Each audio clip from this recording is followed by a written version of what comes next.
no! Aduh, kenapa tak boleh start pula ni? Time ni pula nak rosak. Dah lah belum gaji lagi. Aduh. Macam mana lah ni? Time ni lah nak rosak. Gagal pajak?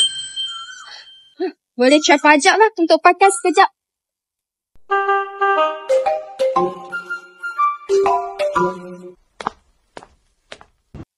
Hai, saya nak pajak cincin emas boleh? Hai, boleh. I kena cek dulu ya.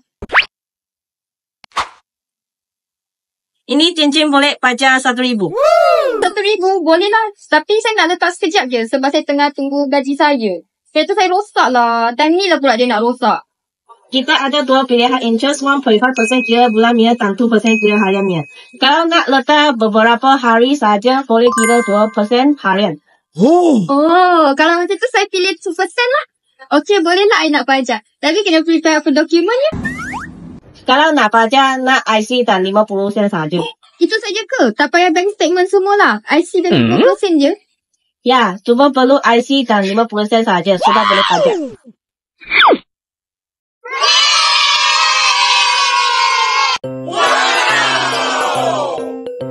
Oh!